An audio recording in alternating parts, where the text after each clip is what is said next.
Welcome to the show, ladies and gentlemen. We're in new home studio number 1 of 2. Joined again by the mighty Warren King. What's happening, my bro? How's it, bro? Good to be back. Fantastic. So we're back at what we're going to do, this MMA Republic Round table discussion. Obviously try and work through some of the news that's happened. There's been some big announcements, broadcasting deals, Champion Dolce going to UFC, and a lot of exciting things. A couple of fights were announced. So as we set out to do is kind of just update everybody, give a relative opinion as to what we think's happening and what's going to happen. And yeah, man, so exciting times. I mean, obviously we were both at the UFC PI when they announced the broadcast deal back on Supersport, which I think is a massive occasion for the sport and for EFC and everybody involved, man. And I just think it's so exciting to see this like next step in the evolution of MMA and what's happening, man. And like, I don't know, man. I'm pumped. I think it's a great move from EFC's side. I mean, EFC were originally a supersport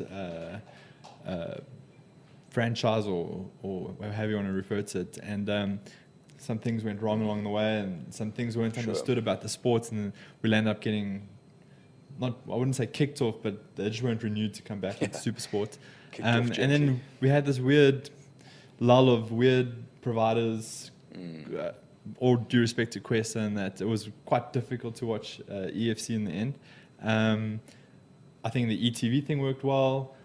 SABC wasn't too amongst bad. the like Emmanuel ads and stuff. It worked out pretty well. It was great to be scheduled right before the porn. Like. That was great family time. And then SABC was a step in the right direction. Us back to Supersport, where all the Premier Sports are. Cool. Yeah, man, it's massively exciting. But you know what? And it's such a strange thing for me. And lately, it's something I've been focused on quite a bit. Is like, you know, MMA fans are generally like, they can be very strange people. So there was like a 50% split is always like this negativity coming in, like, oh, what happens to us now? Us loyal SABC watchers, or UFC's, this is the death of the EFC and all of like this weird negative space, man. And it's such a strange thing for me. Like, I guess you always get those people that are like, they're just sitting online waiting for something to pop up that they can be negative about. And this was one of those, like, I really struggled with some. Eventually, I just stopped engaging. I was like, listen, man, you're going to see it the way you want to see it, and nobody's going to change your opinion. But I think most people will understand and realize what's really going on here. It's a massive step, because maybe you could argue that, okay, maybe SABC might get a few more numbers, viewership. I doubt that. I highly doubt it, but if you wanted to argue from that point.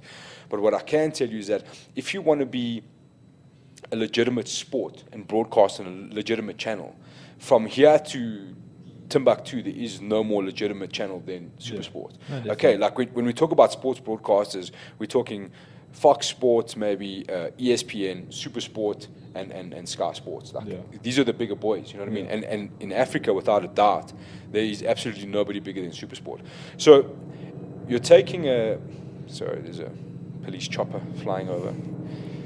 You're taking a pretty controversial sport as it is, and trying to legitimize it. You know what I mean? And MMA for many years has faced a lot of troubles in that regard. You know what I mean? Like, it's seen as like this blood sport, and you know, like, people don't really understand it from the outside. You get a lot. I mean, like, look at New York with the UFC, how they struggled to get that legalized and stuff. But the second Supersport have said, we acknowledge a sport, you've legitimized so much, and you've legitimized an entire sport. You know what I mean? And that's a massively important. I think for me, that's one of the most important things, is to be accepted in the public eye as a real sport.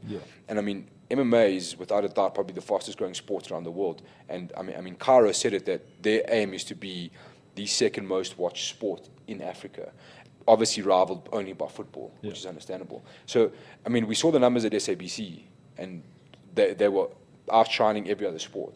So now you're taking another step up. It's going to be massive. It's huge, man. What I think people forget is that the SABC contract is quite limiting. You know, we're still in a phase where we still have to educate a lot of people.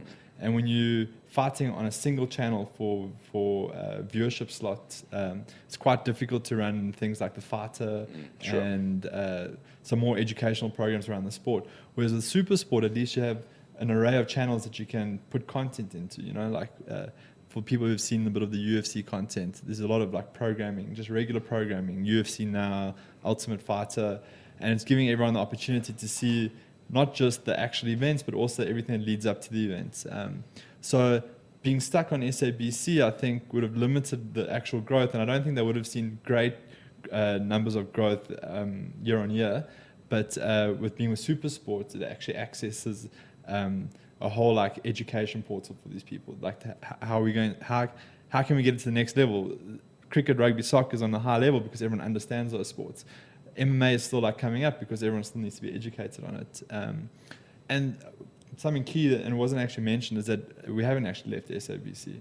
SABC still exists. It'll be delayed broadcast. Yeah, 100%. So this is something I wanted to touch on as well. Is like, there's all the word coming back from EFC is that SABC will still be there. Like, you will still be able to watch it on SABC. Yeah. It's not like it's just up and left. Like, it is there. Yeah. So like, a lot of people can just relax a little bit. Like, so all that's happening now is that you're going to have the live broadcast at 8 o'clock on Supersport, and then there'll be a delayed broadcast, obviously because of the news, the 9 o'clock news or whatever, that SABC are quite hectic about, and so it'll be delayed broadcast from 9:30. But I mean, everyone still has access to the EFC. Yeah. Just the people that only have SABC will only have access to the events and not the actual ancillary programs that come with it. I just want to. I did post this online, but it was just like the 6 most important points of the deal. So I'll just go through them quick. It was EFC's live event broadcast will feature all 5 main card bouts aired live in prime time between 8 o'clock and 11 o'clock on Supersport.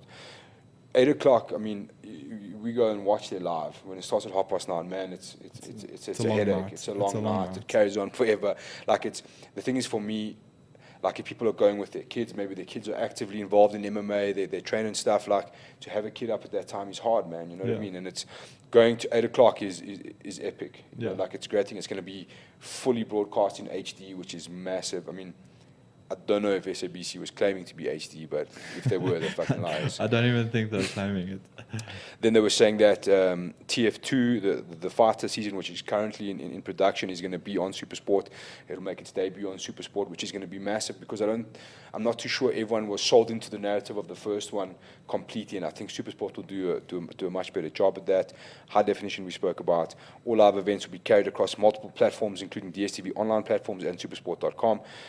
So they've, and the CEO of Supersport made sure that we understood that it's going to be on compact TV. So it's not, so like it's not only available to high-end access. You know what I mean? So they're kind of covering themselves. If you've got like a MyBox or whatever at home and you're using the app, it's going to be there. It's going to be on compact. So it's not like everyone's thinking it's going to be on channel 235 and only certain people have access to it. Because the UFC content's all on premium, hey? Like, I think so, yeah. So I mean, at least this is one step lower. Sure. You don't have the full premium. What people have to understand about like the UFC, for example, is someone's got to make money eventually. You know what I mean? To buy out the rights for something like the UFC to broadcast for free to us as viewers it's costing a lot of money. Well, most of North America is paying a premium to watch each event. You know, like, you're talking about upwards of $50 per card. You know what I'm saying? So like, we're actually treated quite nicely that you just flick your remote and it's there and you've got access to all of this stuff. And if you like in America and you don't have Fight Pass, you're not watching shit. You know what I mean? Whatever gets released on YouTube as a free fight is what you're getting. You know what I'm saying? And here you're getting like top 25s and breakdowns and connected shows, all of this content for free in essence. You know what I mean? Okay, look, you're paying your subscription, but it's... Are prelims for UFC on... No, you still won't get the prelims. Prelims will always be sent to Fight Pass. Okay, so like previously, prelims, early prelims, then the second prelims we had access to, and then obviously the main event we were blocked out. So it's the same deal, nothing changes. Same thing. So if you've got like UFC Fight Pass, you'll get the early prelims and the prelims, but the main card you'll have to switch over back to Supersport. Okay. You won't have pay-per-view access just yet. I don't quite understand why, but that's how it works. Yeah. You know what I mean? I suppose it's to drive traffic in certain ways to certain places. Yeah. Like if you want to watch your prelims, you got to have Fight Pass to go and watch it, and if you want, you got to have something else. You know, and I guess that's how they monetize it. Yeah. So, you know, you've got to kind of take that for what it is. Yeah, I mean, I think we're getting premium content at quite a decent rate, you know. 100%. So, and just the last other things. The big thing for me again is, okay, so they're saying programming we've seen regularly on supersport channels throughout sub-Saharan Africa and the broadcast via the EFC library, which is cool. So you're going to start to get old fights coming up and stuff that you've never really, like if you go to YouTube, that's my one biggest problem is the digital footprint with the EFC. Like you can't access old fights. It's very hard. So for like guys like ourselves who want to sit and look at fights, like to get access to study material, to like really look at guys, it's very hard. Yeah. You know what I mean? And I think that'll change now as well, which is really, really cool. And the big thing for me is the weigh-ins, pre-event and post-event, the conferences, that sort of stuff. It's all going to be slammed on supersport, which is massive. You know what I mean? Because like for me, and a lot of fighters are really good at that. You know, like a weigh-in or a pre-fight press conference is a good opportunity to sell a fight, to say who you are and what you're about, and get a bit of action going. You know what I'm saying? And it is excitement for those fights that aren't being marketed. Like smash a guy with a baguette at the weigh-in. Like, you know what I'm saying? JP base. But you know what I'm saying? It sells. Yeah. And now you've got this access to this massive platform to do these things, which is massive. So for all the negative people out there, just calm down. Everything's going to be just fine. Those people just waiting for something to talk about. No, it is like that, man. But like, you know, where we are as MMA fans, we should be celebrating every big step. You know what I mean? Because we are realistically trying to catch up, and I think we're getting there quite quickly. But let's celebrate the sport rather than like continuously pushing it down, you know. But even like if you go to like a sports bar, not many sports bars will have SABC running on their TV. It's seen as a lesser outlet, you know. You walk into a sports bar and they're showing soccer running through SABC 1 or 3, whichever it's on. It's kind of like it gets like the Shabin vibe, you know. Like it's not like a elite or premier outlet. Now you got something running from supersport and HD. It's something that lends itself more to like the upper market environment. The other side of that is like so many, like I actually didn't even realize till people sort of like, you start engaging with people and they're like, oh, I didn't know it was on SABC. And you start to think, wow, but nobody's like, realistically, if you've got DSTV at home, your decoder is not on SABC, realistically. That's 100%. Just the honest truth.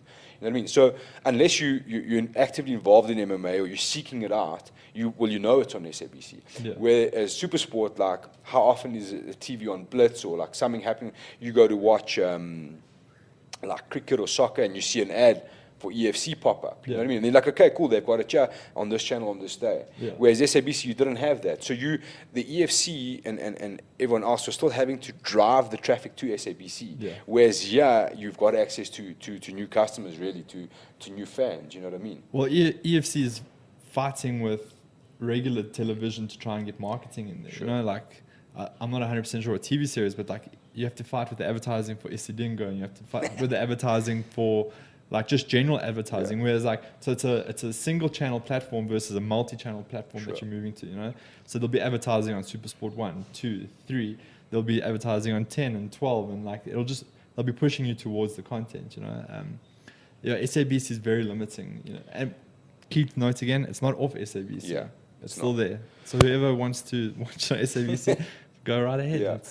If you hate watching MMA in HD, go to SABC. If you hate your life. So, like, Warren, I can actually ask you a question in there. So, as a fighter, like, what do you think this new broadcast deal means to fighters? Like, what is going to change? Well, I think like just your sponsorship opportunities immediately change. Some brands want to get their brand out on premium television, and Supersports is obviously the premium television in Africa. So I think you'll have better quality brands approaching fighters for endorsements. It's also easier to sell the idea to a potential sponsor that their brand will be on Supersport. You know, like there's a connection between South Africans and Supersport, and especially like your middle class to like more wealthy individuals that they only know Supersport. They don't really know SABC. So I think from that point, it's quite big. And I just think like full access to, you're not going to get many reruns on SABC. You know, obviously when there's no EFC events, you'll have the next Saturday night, we'll have some reruns. But now you're going to have weekly reruns, so it gives sponsors even more opportunity for exposure and so forth. I think also to build your own personal brand on SuperSport's a bit easier than SAVC. You know, if you're on SAVC, your brand is pretty much built on social media alone, whereas with the non-event programming like the fighter magazine shows and so forth, you can still build your brand in that environment as well. Cool. I think it's big for everyone. I don't really see many downsides to moving to SuperSport. Yeah, struggling to find the downsides. Yeah. There was something you said earlier about like educating fans and so on.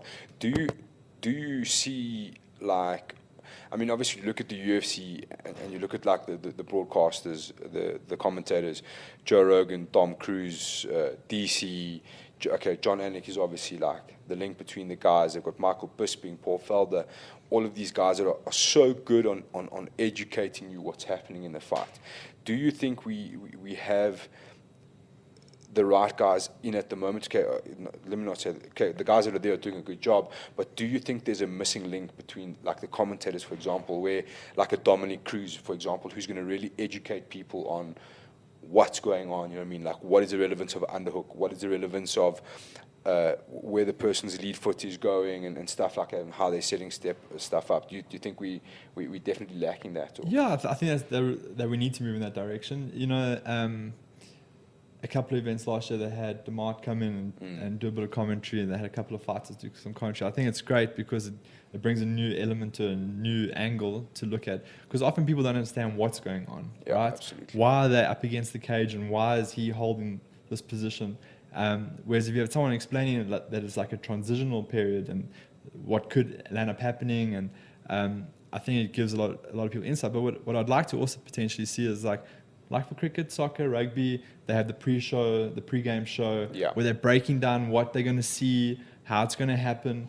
I think that would be a big opportunity on SuperSport, and they haven't mentioned that they're going to do this, but I think this would be a great move from the EFC side, is to have like these pre-game shows, and have people talking about the strengths of each fighter and what you could expect in the event. Yeah. And then that's also the learning curve. I mean, when Karen Bryant and those guys are sitting in studio, Michael Bisping, and they're trying to break down the technical elements of the game, and they're trying to it's basically, once again, it's just an education process, you know. They want people to be as knowledgeable as possible when getting into the fight, you know. So yeah, let's hope that we see some of that in the coming months/year. Yeah, 100%. Yeah, UFC this past weekend, that was a bit of a crazy one. Obviously, news broke quite early. I think what was it? Early morning. The time difference is a nightmare. Poor old Rob Whittaker just can't seem to get it right, man. Oh man, the poor dude, it's injury after injury. Yeah, I actually was listening. He put out a post. Obviously, he's quite funny. He's like, apparently emergency surgery, and they won't clear you for a fight or something. So he's obviously having a good laugh. So he had his bowel collapsed, and he had an internal hernia. Yeah, right. So they said that had he taken a blow to the abdomen, it could have been fatal. So I mean, that was a near miss. Eh? That was narrowly avoided some serious controversy. So if you're the UFC, what do you do now? Because obviously there was a couple of hints at this interim belt, and now Galvin Gasson was obviously revving the fire with Henry Cejudo's belt and shit like that. What do you do? Because that surely is going to mean Rob Whittaker's out for quite some time. And he's already been out, every fight he's almost struggling with the injury. Yeah. So what do you do? So he broke his hand and then had the Ultimate Fighter airing, and then took a whole camp after that to get ready, just for him to fall out at the last second.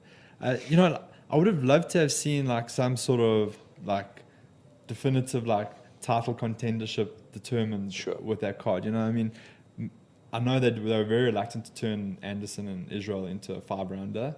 So it ended up being a 3-rounder. But I mean, they were saying that Anderson gets a shot if he wins. Yeah.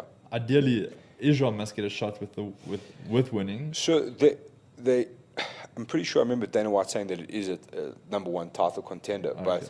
But after Israel won, it seemed like he was kind of backtracking on that. Yeah, yeah. Because there's and another fight Israel coming was trying up. to sell the idea of being. Yeah. So I would guess they kind of wait to see what happens with the rest of the division. There's another big fight coming in that division soon. I'm just trying to think who it is. Yoel Romero, maybe? Yeah. Wasn't Yoel versus...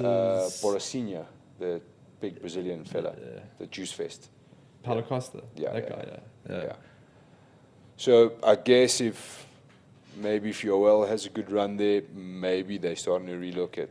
But how do you sell like a third Joel Whittaker fight? Yeah, see, I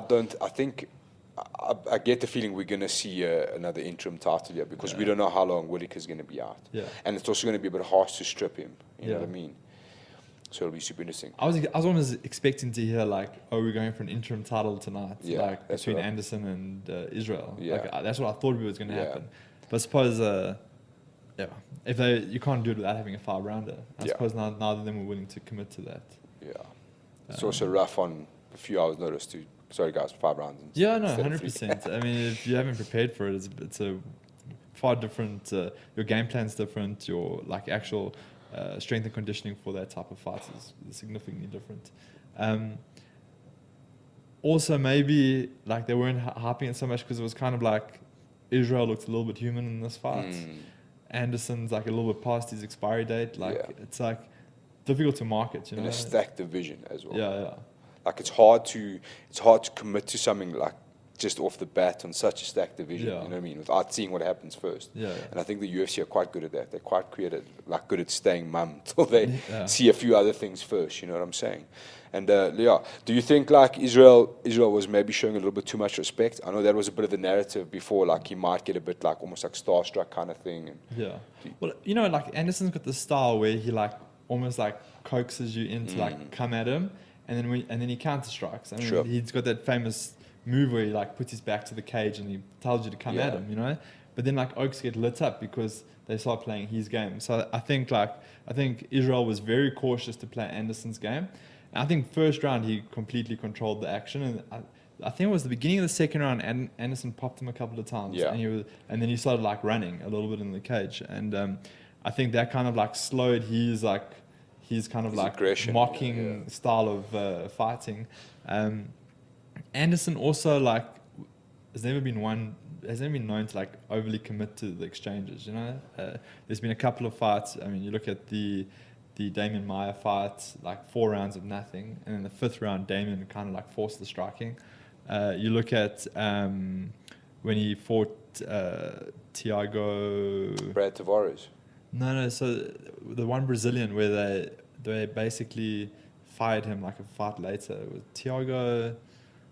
I forgot his surname now. But anyway, you know, like there's been Patrick Cote, even like there's been a lot of these fights where like Anderson just doesn't get in, like he doesn't commit to like the actual striking exchanges.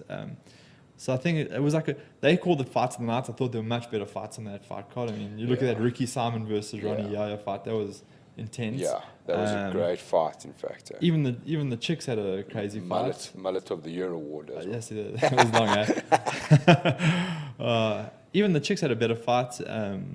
De La Rosa versus Kassem that was even better, you know. Yeah. But yeah, I suppose I don't know. I wouldn't be too committal on a title shot for anyone after that.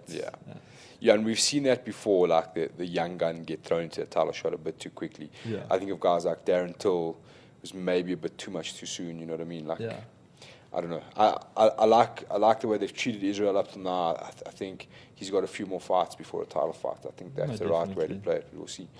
Talking about fights, I just wanted to, obviously now in the EFC, for EFC 77, we're all waiting for MMA season to start. Feels like it's starting late this year. Huh? Yeah, it's just taking forever. It feels like we're deep into the year and nothing's happened yet, you know? It's one after another. Yeah, and then it just keeps coming, eh? Yeah, it's gonna happen thick and fast. And it seems like every time they announce a fight, you're like, oh, hello, okay. Maybe before we jump on this, we haven't touched on the Dolce the Dolce saga. Dolce news, not a saga, really. Man. I think it's a saga on one end, and it's phenomenal on the other end, you know? Yeah. He obviously leaves a massive gap in the roster. Yeah. Two divisions. Well, one's being spoken for, and I don't know what we're going to do with the light heavyweight, man. Yeah, look, that's a very thin division, you know. Yeah. It's, you know, like, we've obviously lost quite a few, like, big names between people going, I mean, Drickus is still around, but he's not really around. Yeah. You know, he has to, he's fighting for the contendership at KSW again, so he's not around for a while. We've obviously lost Andrew to retirement. We've lost Dalton now to the UFC. We've Don lost Madge. Don to the UFC. Chad Honeycomb. Yeah. I mean, Cal just fought in Bellator. Yeah. Tony Yeah. Mustard, who was on our roster, fought in Bellator. Will Fury's over in Bellator. Janae Ebanks is fighting at Cage Warriors. Dorita just got the He's submission gone at to 1 one FC. championships. Yeah. Mazzani retired. Yeah. Chris Bright's not really around at the moment. I think it's like a semi-retirement. Yeah. I mean, I'd love to see him I think come from back, what I but- understand, maybe Chris is waiting for one of those like super exciting fights. I mean, Yeah. that's going to really get him up. You know what I mean? That's the way I see it. Yeah. But yeah, so we've lost a wealth of big names, which is quite interesting. Yeah. And the thing is, like, I mean, obviously, the EFC does like a massive job trying to seek guys out from overseas, like UK-based guys, and well, all over the world, really. But I mean, like, we're not, well, so far, we're not seeing a lot of new signings. I mean, there's the dude who's going to fight Delaney Lunga. Yeah. And the thing is, like, I guess it's hard to go and see who these guys are. So, you will take this team, which was UTC, they've got XYZ fighter. They're like, trust me, these guys are good. So, like, okay, cool, we'll give them a shot. And then you've got Jim XYZ, and like, I mean, where Gav Hughes is, and they'll be like, cool, this person, okay, we'll take him. But there's no, like, massive steps in signing new talent. And I think that's going to be probably one of the biggest challenges for the EFC this year. Yeah. Is to take that next step in finding. Obviously, we've got some local guys, I mean, that are working the amateur scenes, but those are going to come in like drips and drabs. It's not flying all the way I see it. You know what I mean? There's a if I think about the amateurs now, there's a couple of guys like on the brink of turning pro, I guess. But those guys are also going to be your first fights with the prelim cards going forward. In terms of, like, I think who's gonna challenge Edgar Cabeza right now? You know what I mean? Okay, we can think about Rudy Ritz, but he's got a fight coming up. Yeah. If he gets through that, cool. Who's going to challenge? Okay, the heavyweight title, that's coming up. Who's going to be our light heavyweight champion? There's nobody. You know what I'm saying? Yeah. What is happening at middleweight? What is happening at welterweight? And where are the next contenders coming from? There's a lot of guys around that are slowly building up. There's divisions that are stacked really well. There's some that are, I think that lightweight division's pretty well stacked. I mean, there's a bit of a bottleneck between Elaine and Martin. I mean, I honestly think Martin will do the work come March and regain the title. But then what do you do? Because the next person is Elaine, and then Elaine is a savage in his own right. But you don't want teammates that genuinely don't fight each other. Yeah. So like the lightweight division is pretty much sorted, but yeah. Welterweight left in limbo. Drickus, we don't know what's happening with Drickus. Drickus is back at KSW. Middleweight, they're sorting that out now with the return of Soldier Boy versus Lazar.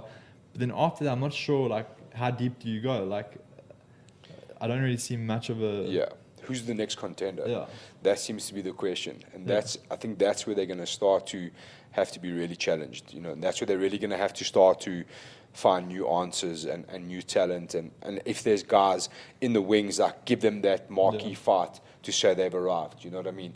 There has to be a bit of that. And it seems it's going that way. You know what I mean? Like, we're going to clarify this. Okay, these are the contenders. This guy, if he gets past X, Y, and Z, he's the next guy in line. You know what I mean? Like, we need a bit of clarification. But like I was saying to someone the other day, is like, with the arrival of supersport, you've got all of these more intense eyes on your sport, so you have to start doing these things as best you can. Or you're getting scrutinized from MMA fans 100%. and non-MMA fans. Exactly. Journalists that don't understand the scene and guys that have been in the scene for a while. I was thinking that, we've seen a couple of returns. We're seeing Soldier Boy come back. We're seeing Dallas come back. There's an opportunity to like reignite that type of marketing hype. But I mean, you'd expect someone like Mzwandile Hlongwa after that knockout. You'd expect him to be like quite heavily marketed. Elaine, Elaine's from the DRC, and the DRC guys are very patriotic, and you'd expect a big marketing hype behind Elaine. So I mean, there are a couple of guys that you can create superstars out of. It's just, it feels like there's only a handful at the moment, like proper superstars. Yeah. And I think it's like guys like Richie Kwan have been saying it for a while. Where's the next generation coming from? You know what I mean? Like, we have generation 1, 2, and 3, but the next one is going to be the challenge. You know what I mean? Where are these guys coming from? And I think now Supersport will give us Champion Dolce, going to UFC, one of the massive positives is that all of a sudden you're going to have this almost like grassroots explosion, the way I see it, to see a guy like Champion and hear his story all the way at the pinnacle of the sport is going to galvanize a lot of people saying, okay, if he can do it, so can I. Like I've heard from DRC people that like they used to do judo against Dolce and beat him, and now they're like, we're going to South Africa because if this so can be a champion there, so can we. You know what I mean? So it's getting that ball moving. And I think Supersport's going to have that same effect. You're going to see guys like on the biggest stage possible, maybe getting a bit more sponsorship money, maybe getting bigger purses, and it's going to become a better reality as a form of living, you know what I mean, like to make a living. So I think that's going to go, but it's not going to happen right now. You know what I mean? So where's the next talent coming from right now? That's the trick. I think because South Africa was so late to the game on like pro fighting, so like when UFC came out in like December 2009, there was a community of MMA fighters, but a lot of them hadn't turned pro, a lot of them were fighting in the amateur ranks. So when the EFC came for the first couple of events, you had bunches of guys turning pro, you know, like it was just because there were guys that had been doing for 10 years and were still amateurs, you know. But then obviously as the last 10 years have played out, that slowed down drastically, you know, because now you have to like upskill people from zero to pro, and you only got a couple of years to do it in now.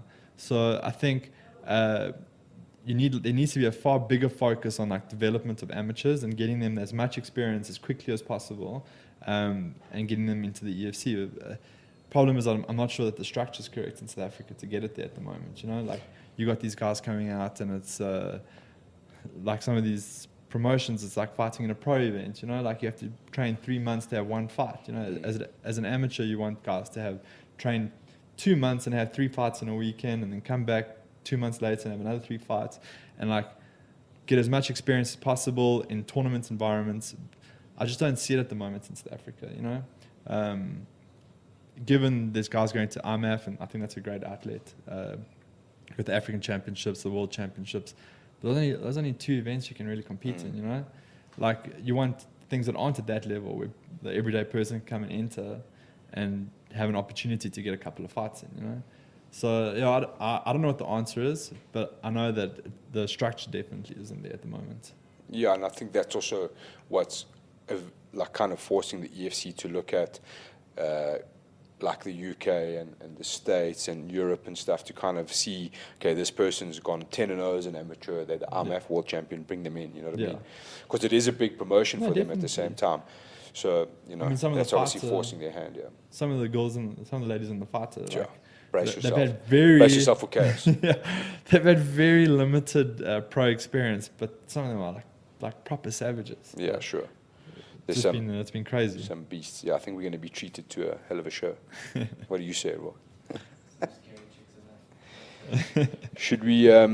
So our plan is to get Don Madge on here with us to take a look at EFC 77 once the card's complete. There's one more spot available on the main card. They've just announced Jared van der Aar, Ricky Masholis for the. Jared will be defending his heavyweight title because that belt went vacant when champion left. He was interim champion, so he's now instated as the heavyweight champion. I think a lot of people are kind of confused about what's going on there. So he was the interim champion. Obviously, Dolce vacated that, so he's been reassigned as the actual heavyweight champion, and he's going to be defending against Ricky Masholis. We'll get into the cruxness of those fights there down the line. And then the next fight they announced was Eleni Lunga back in action after, almost 2 years. Yeah. Just seems like nothing went right for him for 2 years, you know. Like against the entire alphabet. Suridovic. He's a teammate he's the same camp as Joe Cummins. Yeah. Where has that camp moved to? Like UTC shut their doors the other day. Yeah, I'm not too sure. We're gonna hopefully get Joe Cummins on the show, so we'll grind him about the details of what's happened there and what's going on. Yeah. Alice, who's here in the fight, is also from the same team, so they've got quite a presence, which is quite cool. Yeah. And then the prelims, and I thought this was quite interesting, man. It's like they're really stacking out this prelims card. There was one thing I just wanted to add before I said that. Like I saw when we posted this, there was the negative naysayers going on about the presence of the amount of fighters from Coach Kwan University on this card.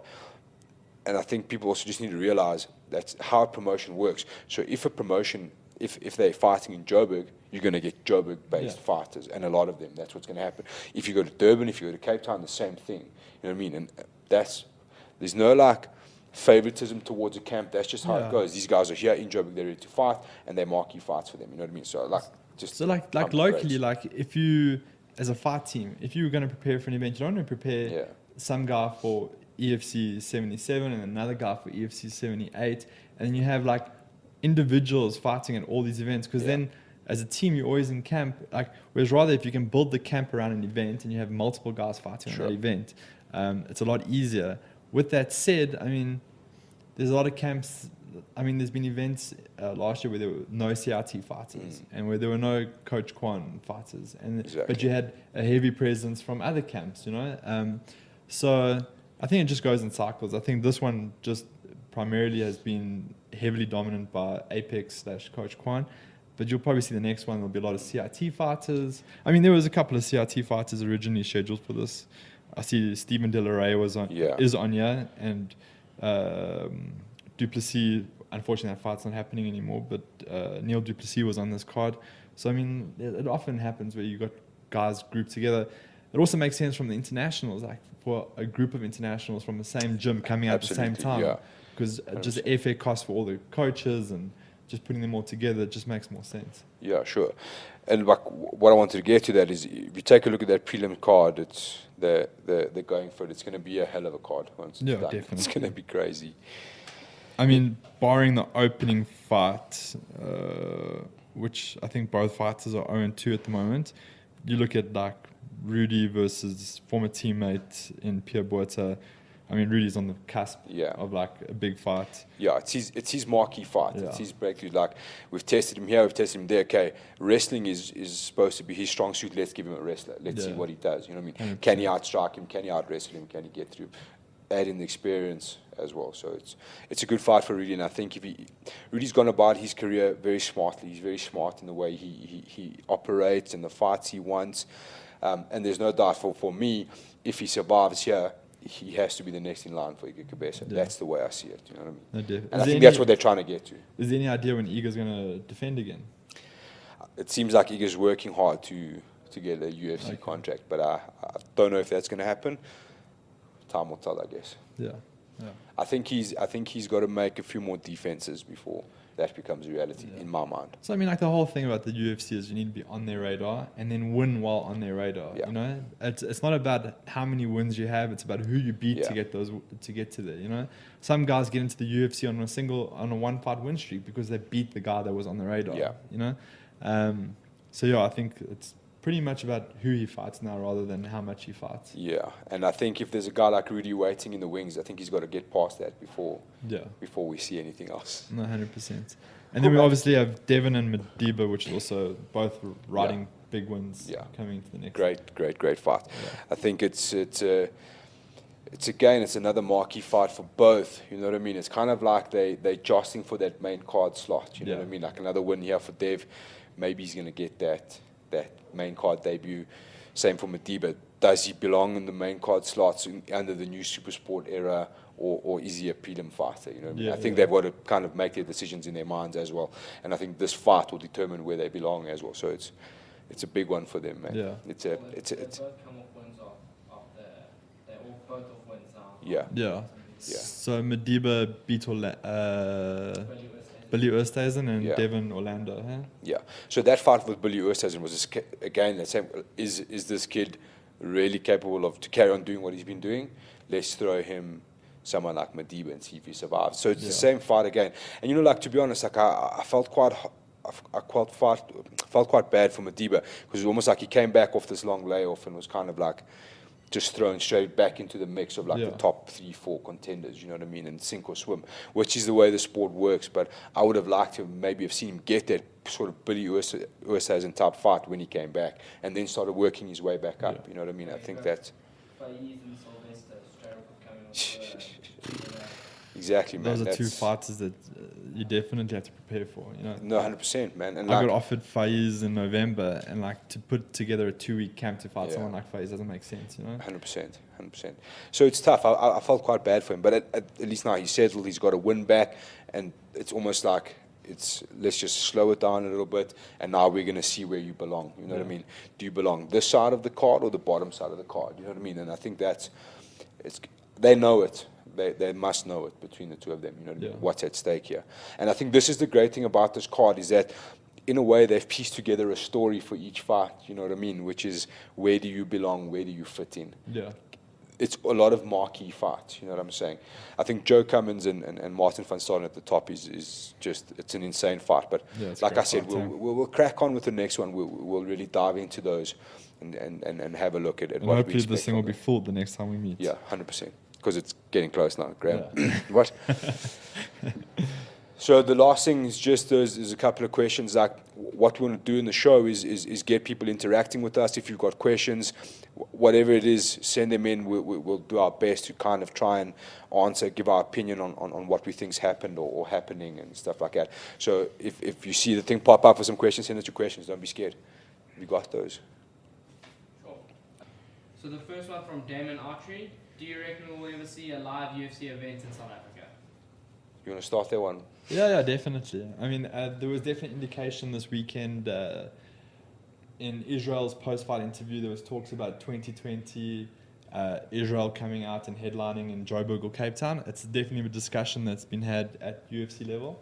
I think there's so many African fighters that you could fill that card up with. I mean, Francis Ngannou definitely on that card. Israel Adesanya, Don Madge, Kamaru Usman. I mean, like, there's like and that's we're just naming like top tier guys. There's still a bunch of guys. Like Dear Kessie, like, I mean, some of these guys were born and grew up in the UK and America, whatever. But there's still a direct link. You know, like their parents, like their first generations. You know, and then obviously when the UFC comes out, they'll get some local talent. I think there's a lot of local talent on their radar.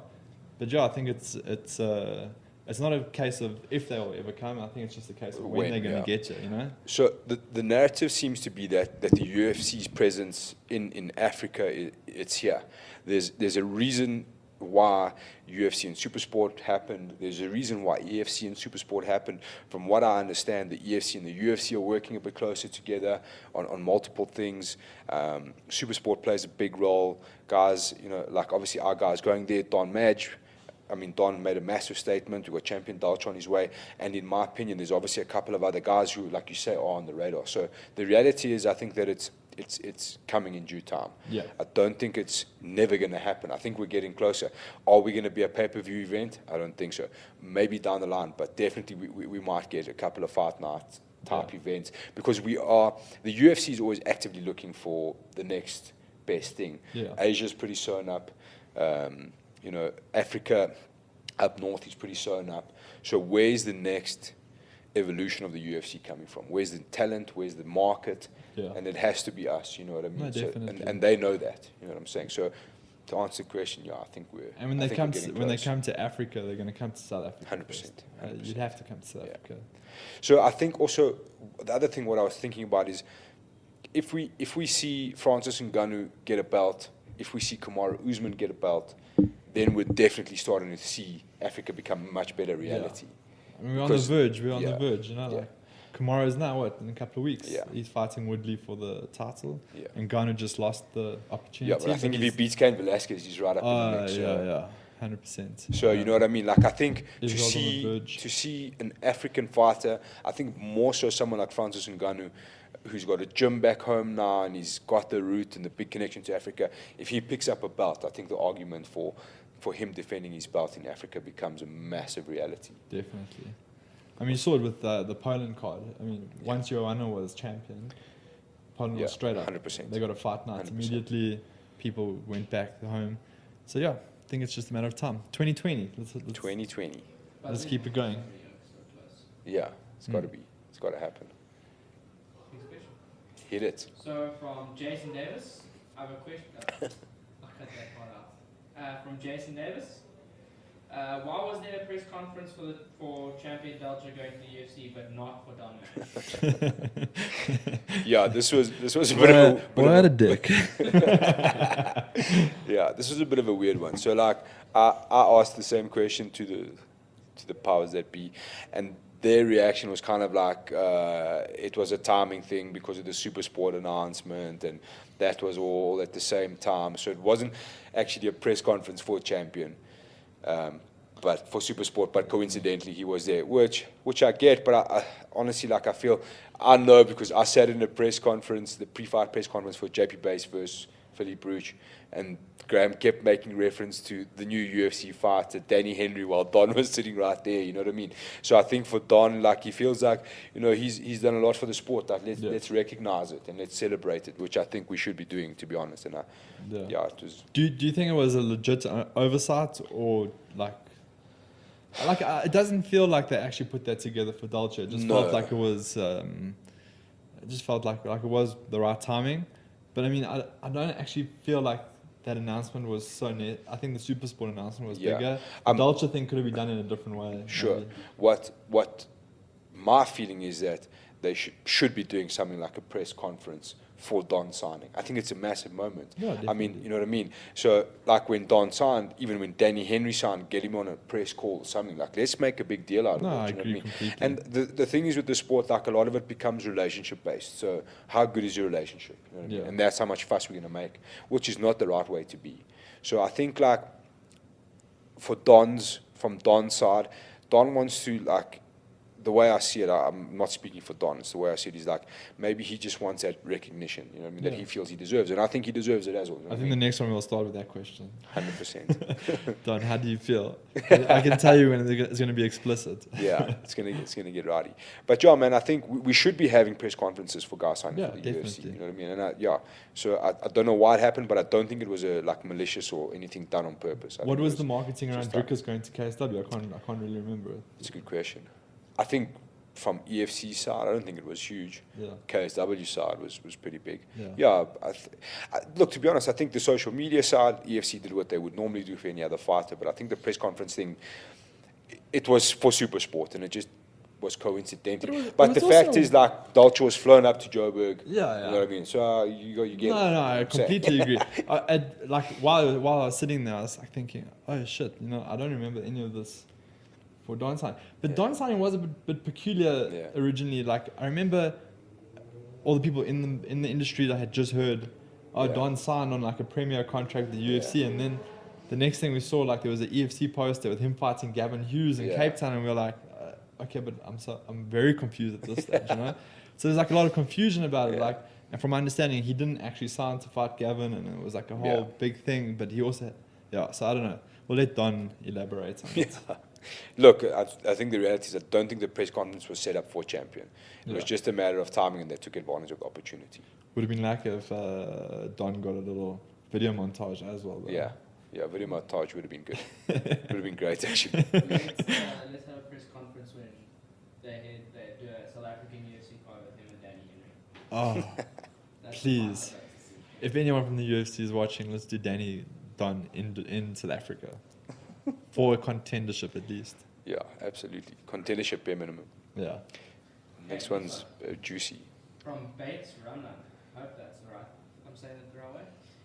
Do you guys think with the recent deal between Bellator and Sky Sports in the UK, and with ONE FC signing a major TV rights deal in North America, the UFC will come under some sort of pressure with regards to viewership numbers? So, what I think this is like a change of module. I think this is the death of the pay-per-view module. I think the pay-per-view module has become like redundant. I don't think it's something that is going to survive much longer. How many big-time sports are you still using the pay-per-view module? Like, it's dying, you know what I mean? Like, with like DAZN and Netflix and all of these kind of like next generation sort of media broadcasting type of outlets where you're paying a subscription, I think this is what's happening. I think it's all of these guys know that they need to get onto what like free-to-air TV kind of thing, you know, like the UFC did back in the day. And I think we're slowly just shifting into that. I think it's moving into, and I think the UFC is slowly doing the same. I think the ESPN deal, I think the Supersport deal, and whatever other deals they've got in the ranks is all based on moving away from pay-per-view. Do I think UFC is going to lose viewership? I highly doubt it, because it's like saying to me, Supersport signed Bundesliga, does the Premier League take a knock. Yeah. It doesn't work like that. No, 100%. You know what I'm saying? It brings more eyes, and you've got more content to watch all the time. Because if you, as an MMA fan, get home and you flick through your TV, you can watch one championship, UFC, EFC, and whatever else. You're gonna watch it. Yeah. You know what I mean? Like, it's gonna happen. So I don't think the UFC is gonna come under fire. And what I think this is just a changing of the system. We're moving away from pay-per-view. I think that's what's happening. Yeah. I'd love to see the statistics on like how many pay-per-views there were per year for the past like 10 years and see if there's been a decline in the number of pay-per-views.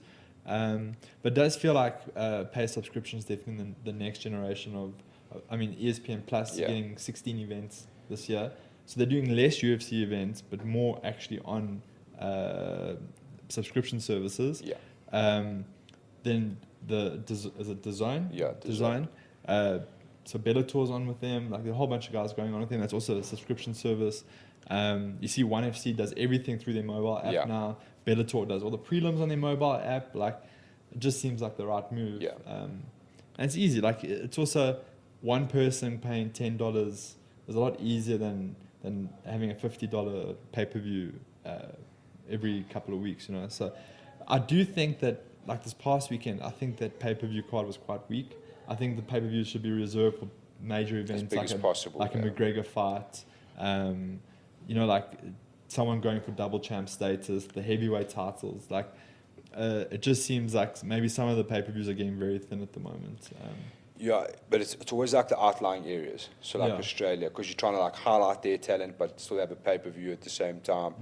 Yeah. So it's a bit of a weird one, man. It's I don't know, but I honestly feel like pay-per-view will be dead within a little while. I don't think it'll last much longer, and I think that's what it is. I think like what I will say is like one championship offering almost every fight they do for free does start to put pressure on the major organizations like the UFC, because you know, like, okay, look, because it's quality content. We might need an app where you can watch free fights. You know what I'm saying? Yeah. But like for me, for the UFC, why would you just not have a fight pass? You know what I mean? And like you pay your subscription, and I think that's the way it'll go eventually. To be honest, like you'll either be subscribed to, I mean, you'll get your SuperSport, ESPN, or fight pass. You choose. You know what I'm saying? I think that's where it'll go. So I mean, if I just look at the pay-per-view bars, and we just look at like how recent those pay-per-view bars are.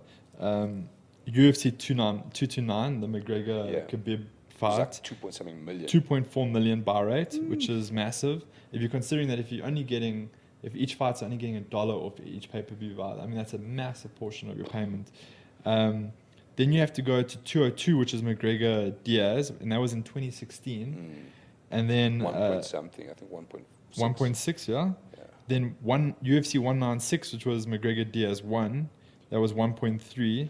And then 205, which was McGregor Alvarez, which was also 2016. And then everything, like UFC 100 then, it was 2009. So nothing really past 2016. Yeah. Hendo. Yeah, that was phenomenal. Yeah. And that wasn't even the main event. Yeah, it wasn't. So past 2016, nothing much has happened pay-per-view wise. You know? So from what I understood, like Fox, it was averaging around like 300 to 700,000 pay-per-view bars kind of thing, and it's in those sort of regions, you know. But I like in South Africans, I don't think we can quite understand the frustration of now having to buy a card, make a physical transaction. You know what I mean? Like, it's not something we're pretty used to. Yeah. And I think it's dying. And that amount's teetering on like a premium subscription to DSTV, where you got a full bouquet of various sports to watch. Exactly. So I tend to agree with you, but I think there's still a lifeline for all the major cards, like the crossover fight with McGregor, Mayweather. Like, do like one a year, something massive, you know. Sure. So, agreed. Cool. Also from Bates, do you think that with EFC and UFC signing TV deals with SuperSport, that it will see an oversaturation of MMA on our screens? Is there such a thing? To answer my head on my heart. Because my heart says that doesn't exist. Look, at the end of the day, none of those organizations are forcing you to watch the TV. Yeah. You know what I'm saying? So it's like, I don't think, I guess like every sport, there's degrees of fans. So if it's for me, like, I can have a 24-hour channel and I'll watch it till my eyes bleed. You know what I mean? Like, that's just the way I am. So I don't think there is such a thing as oversaturation, to be honest. I think it's constant eyes. I mean, like SuperSport has 203, which is 24 hours, 365 football. Are you oversaturated with football? I don't think so. Well, that's what I was going to say now. It's like you could definitely make the argument for soccer that there's oversaturation of content. But I mean, you know, I used to have StarSat to watch some of the Fox cards and whatever, and they had a channel dedicated to like combat sports. And you end up watching stuff you would never watch. Yeah, like it's Showtime in the Holland. Like I'd never try to get access to that, but you watch it because it's there, you know. 100%. And I think the same for a soccer fan. If the content's there, they'll land up watching it, and if you don't want to watch it, you don't have to watch it. Exactly. Oversaturation. I don't think that's possible. To be honest. Next guy. So Clive Green 24. Do you think we could see Don Madge headline a UFC fight night in South Africa? Yeah, I think we kind of sort of covered that. I think it could definitely happen. Like, I mean, between the guys we said, Kamaru Usman, Francis Ngannou, Israel Adesanya, and Dalcha, Don in the mix. Headlining a card, obviously, it depends on what sort of card they brought out here. If they brought the card out based on Don Madge would seem headline. You know, for realistically for Don to get to a space of title contention, that's going to take a long time. How many fights is he getting a year, and how many years is it taking for him to win all those fights to get to title contention? You know what I'm saying? So I suppose it's got to do with timing and what sort of card they want to set up here. I think we would more realistically, 2020, if we're looking at 2020, see someone like Francis Ngannou or Israel Adesanya headline an African card. Don would definitely be in the mix in those cards, 100%. Headlining immediately might be a bit of a far stretch, but if it was like a kind of like toe in the water to test, and they were doing like a smaller fight night with Don Madge, maybe he's maybe he gets 3 fights under his belt and three in an arena that only holds 6,000 people or something like that. And they would headline him in like a marquee fight for his his debut kind of thing, to like crack into the top 15, let's say. 100% I see that happening. So to headline any UFC card, there's like multiple elements to it, right? They need at least one of the fighters to be charismatic, a good marketer. So I think like Don ticks almost every single box. It's just all he lacks at the moment is the UFC experience. You know, like people still need to learn who Don Madge is. You know, like we all know him because we've had access to him for the last 8 years. But the casual UFC fan doesn't really know Don. Now they know him from the head kick knockouts and the 50 G's, baby. But people have to get used to him, get familiar with him, become fans of him, you know, before they're going to throw him in a headline event. So 2020, I don't know if that's enough time to do that. I mean, he would need to take like 3 fights this year, win all 3 against biggish names, maybe have a big win at the beginning of 2020, and then maybe, 5 fights would probably get you there. Like 5 good wins. Look, it can definitely happen. Will it? The timing of what we're guessing they could come here, very, very tall order. But I think down the line we could definitely see him headlining Cape Town Stadium. I think at Greenpoint Stadium, sell out the whole of Greenpoint Stadium, that'd be amazing. Faster than the Rolling Stones.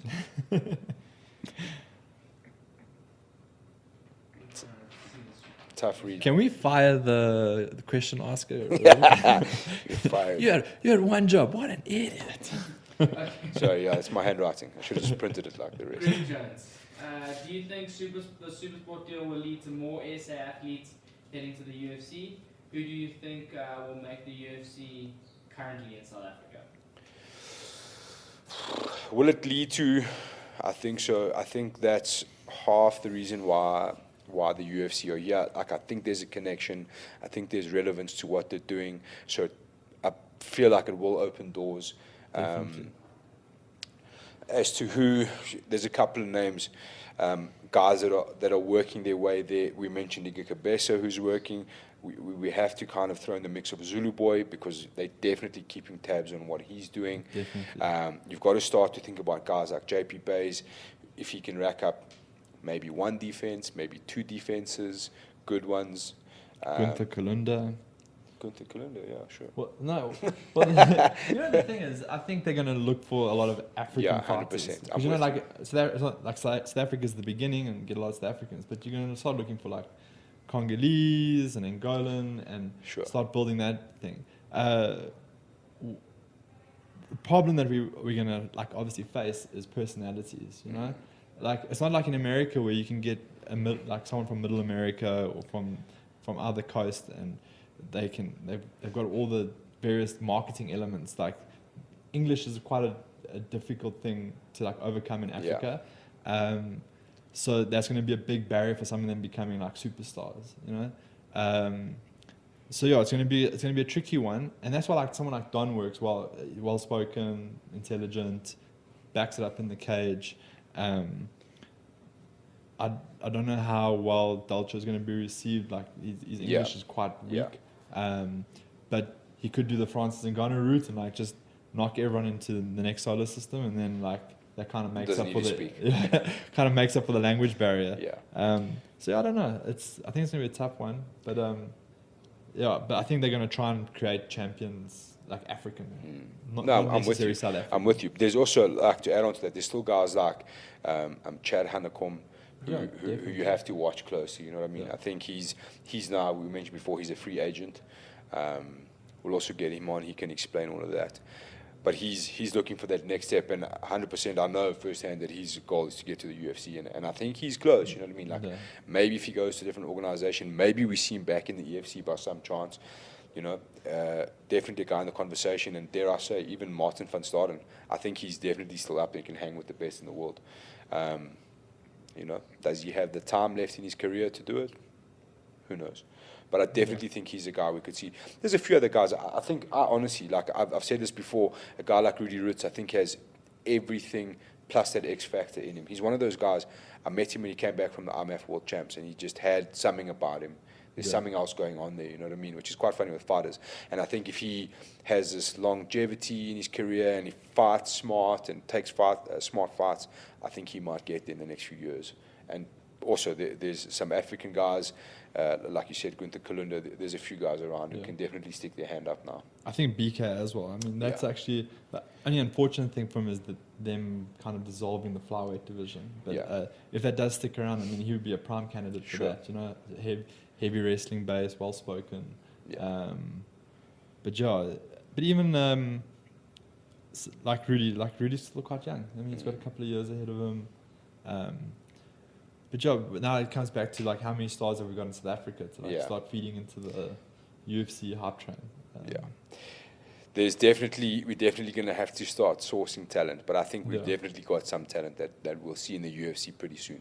So I think that's going to be an exciting time, and I think over the next, let's say, 5 years, I think the entire landscape of MMA and how Africa is viewed as an MMA nation is going to change, and I think supersport, EFC, UFC, all of these deals are going to be the pinnacle of that, and I think it's a fucking exciting time. Yeah, definitely. Is that all the questions? Yeah. Boom shakalaka. What up? That's all. Great. That's fantastic. We're out. See you later. Don't forget to send in your questions if you want. Check us out, YouTube, Instagram, Facebook, all of that jazz. And see you later. Get ready for Don. Get ready for dawn.